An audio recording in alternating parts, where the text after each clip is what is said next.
Vous avez été ministre des Outre-mer et vous avez dû quitter votre poste sous la pression des lobbies. Je me suis fait virer. Et les lobbies ont eu ma peau, oui. Quel lobby alors? Les lobbies patronaux des Caraïbes.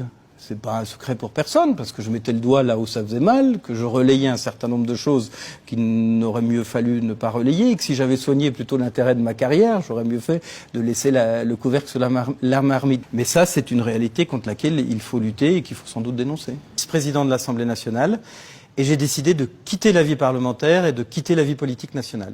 Et qu'il faut que les entreprises se mobilisent, parce que c'est par les entreprises qu'on fera les changements. Vous êtes quand même vice-président de l'Assemblée nationale, c'est un gros poste, un poste prestigieux, et vous avez l'impression de ne pas pouvoir faire avancer les choses. Ça veut dire quoi? Ça veut dire que l'Assemblée ne fonctionne pas comme elle devrait fonctionner? Ça veut dire que dans notre pays, sous la Ve République, le pouvoir, il est plus entre les mains de l'exécutif que du Parlement. Je pense ne faire de révélation à personne, au fond. Donc le Parlement sert à rien?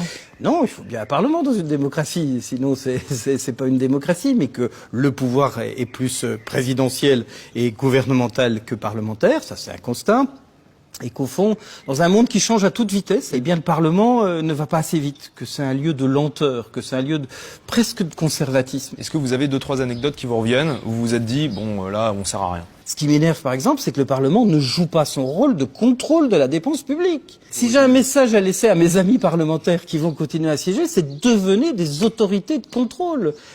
Faites que les administrations tremblent devant vous. Vérifiez que les deniers des Français soient bien utilisés. Ça, c'est dans la Constitution, c'est notre pouvoir. Et ne nous laissons pas impressionner par une administration qui n'a pas très envie qu'on la contrôle. Vous traînez dans les couloirs de l'Assemblée nationale depuis longtemps. Qu'est-ce qui ne marche pas dans l'Assemblée nationale?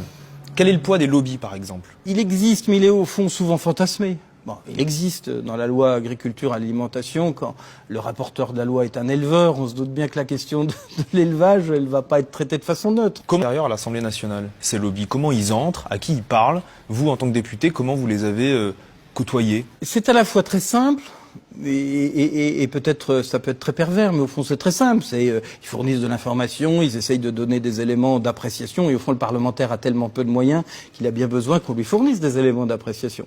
Alors quand derrière tout ça ils glissent effectivement la défense de leurs intérêts, c'est aux parlementaires à être capable de dire ah non mais attendez, vous défendez vos intérêts, moi je défends l'intérêt général. Vous avez